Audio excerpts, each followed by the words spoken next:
I'll suspect she might have been provided with the questions. Philip Anderson posted this yesterday online. I'll be releasing an affidavit from an ABC whistleblower regarding the debate. I've just signed a non-disclosure agreement with the attorney of the whistleblower. The affidavit states how the Harris campaign was given sample questions, which were essentially the same questions that were given during the debate, and separate assurances of fact-checking Donald Trump that she would not be fact-checked. And she was which not. We know to be is true. Absolutely the truth. Yes. He was fact-checked over and over again. Not once was she fact-checked, and we went through 25 lies yesterday. 25 at least. It's probably more than that. Accordingly, this goes on, the affidavit states several other factors that were built into the debate to give Kamala a significant advantage. I've seen and read the affidavit, and after the attorney blacks out the name of the whistleblower and other information that could dox the whistleblower, I will release the full affidavit. I'll be releasing the affidavit before the weekend is out. Here we go. Here we go. This is going to be very interesting to see how this plays. That's what I was just going to say. You know what that is? Interesting. It's interesting. It's interesting. It is. Is there a number to call?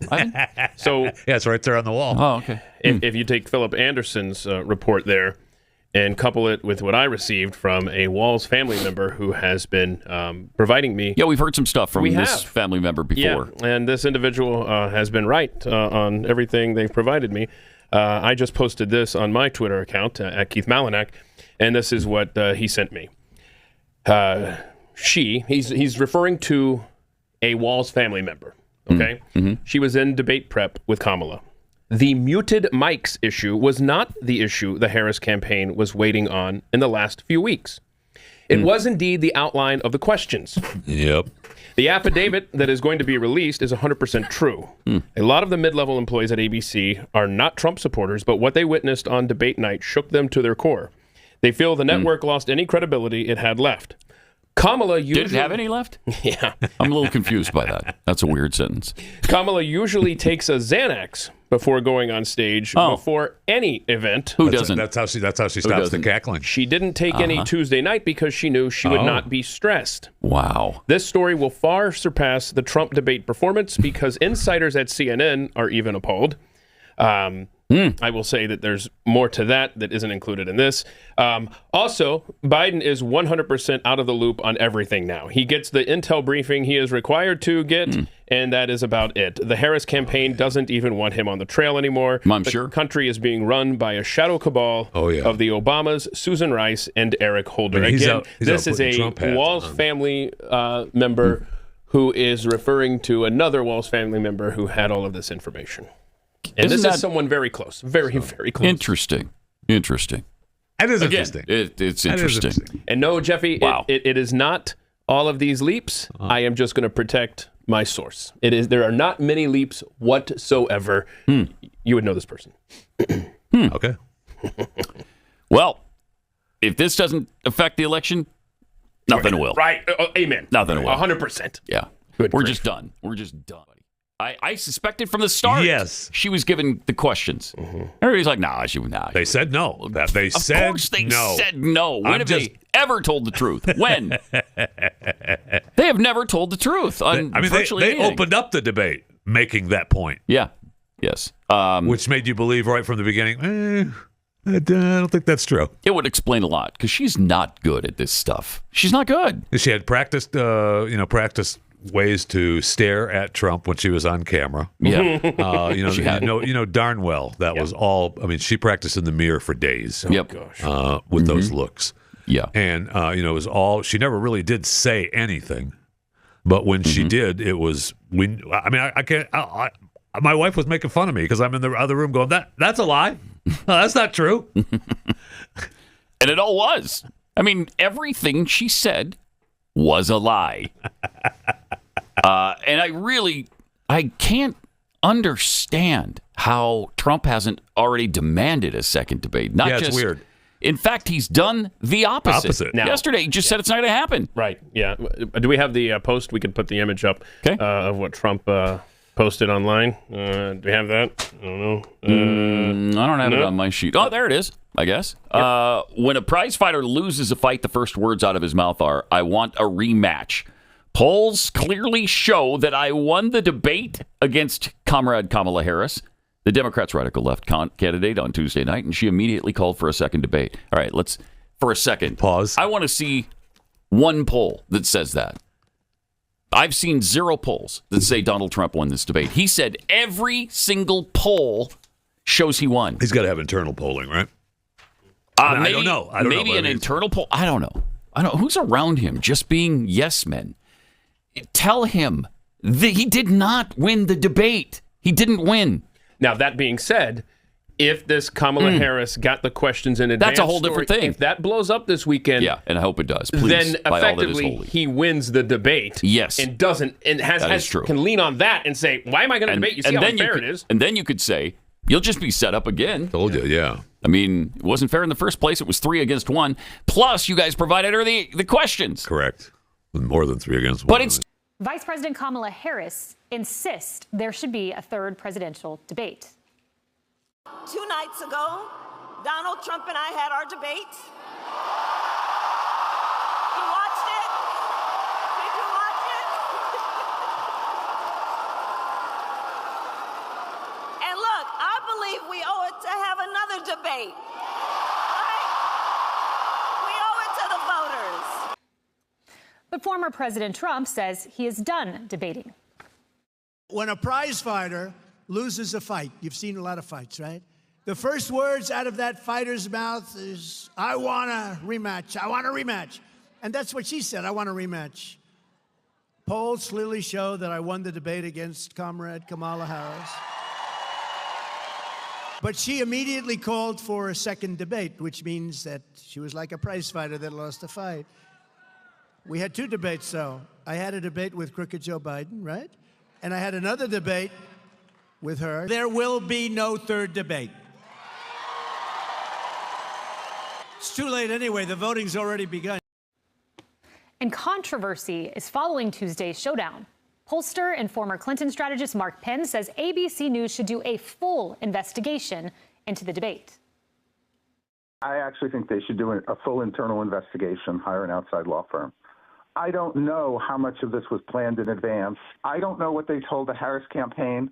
I think that the day after suspicion here is really quite high, and I think that I think a review of all their internal texts and emails it really should be done by an independent party to find out to what extent they were planning on in effect, fact checking just one candidate and in effect rigging the outcome of this debate. And I think the situation demands nothing less than that.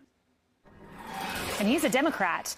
Look, there was something that opened my eyes this morning, Ainsley, from the LA Times, and it is about the preparation that David Muir did for the debate along with his co-moderator. And this is what they said. With co-moderator David Muir, Davis, that's Lindsey Davis, had studied hours of campaign rallies and interviews to prepare for the much-anticipated event at Philadelphia's National Constitution Center, and were ready to counter the candidate's most egregious statements. I mean, one candidate's, we should say.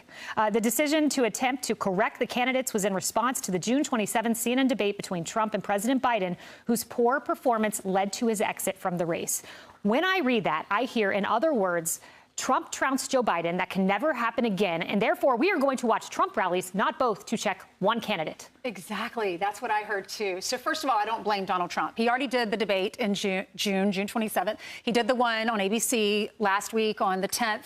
He said he'd do the Fox News debate at the beginning of September. Yep. Kamala said no, so he did a town hall with Sean Hannity instead. So he still came on. She didn't show up. So I don't blame him. He's done 2 debates already, just with 2 different candidates. And he says, I'm done. And he says his internal polling is saying that it didn't move the needle for Kamala Harris, and it did for him. So he says, I don't need to do this. But I agree with you. It was plural. David Muir and Lindsey Davis said we were ready to counter the candidates, plural, most egregious statements. But they didn't counter Kamala's egregious statements. Here's where she lied. She talked about the Heritage Foundation Care you know he wasn't involved in that. That was, she called it Trump's Project 2025. She said that several times.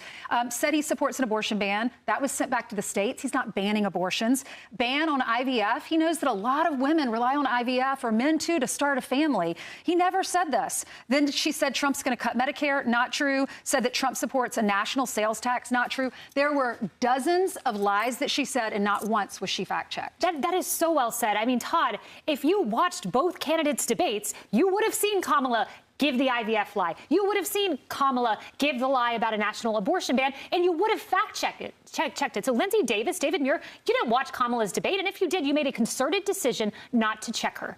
I have a contrarian view on this. Oh, I want to hear this. Ready for this? I'm not ready for this. Does ABC News really care if they are considered biased with regard to this debate? No. Hear me out on this. The debate was one night. David Muir, one of the hosts of the debate, his show, since Kamala Harris became the nominee for the Democrats, has had 100% positive coverage for Kamala, 93% negative for Trump. And oh, by the way, his show at 6:30 p.m. World News Tonight is #1 in the ratings. So, does he risk losing his core audience, or does he double down on the anti-Trumpness? Because clearly his audience loves anti-Trump. Let's say Muir and Davis were right down the middle and did the fact check that a good moderator would have done.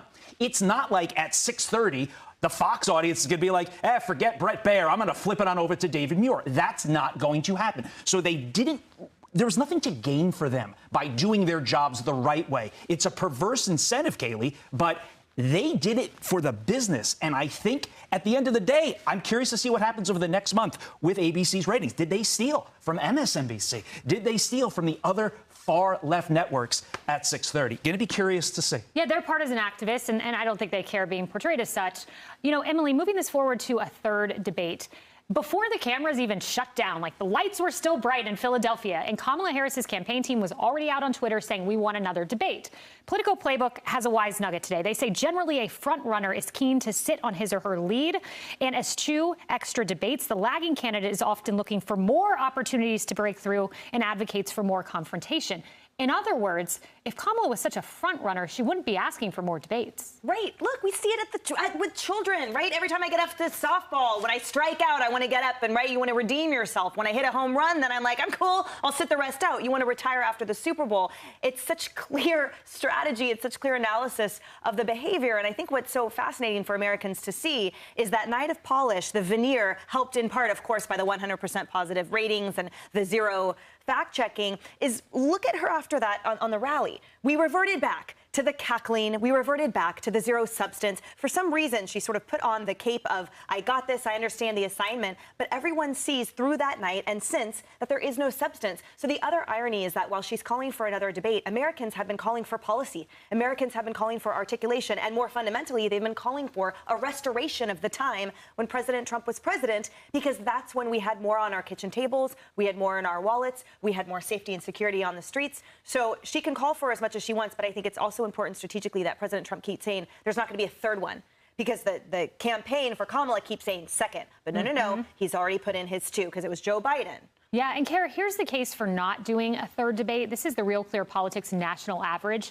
And what you see here is Kamala with a 1.5% lead. But when you compare that to Biden, he had a 7.4% lead at this point in 2020. She is way behind. So why give her airtime? Why give her millions of voters' eyeballs on an unfair debate stage? Now, a Fox News debate would be different. That would be fair. But why go into NBC or CNN or these unfair places? No, I think that's totally right, especially after witnessing the pile-on. It was 3-on-1. We all saw it on Tuesday night. I don't know, maybe Kamala's looking for another Taylor Swift-esque endorsement since Taylor endorsed her during the debate. But, you know, as you said, when you win the Super Bowl, you retire. You don't immediately jump up and ask for another one. And if we think about why these debates exist in the first place, if we're keeping a veneer of, you know, working on behalf of the American people, you gotta hold these people's feet to the fire. I mean, the pitiful policies of the Biden-Harris administration, 10+ million illegal immigrants coming across the border, at its height, over 9% inflation.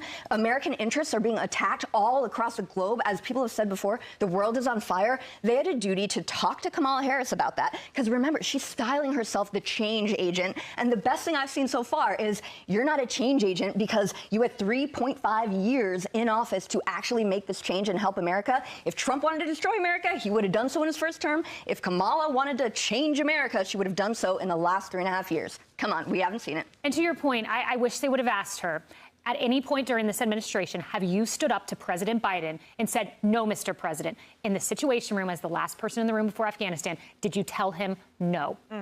I believe the answer to that is no.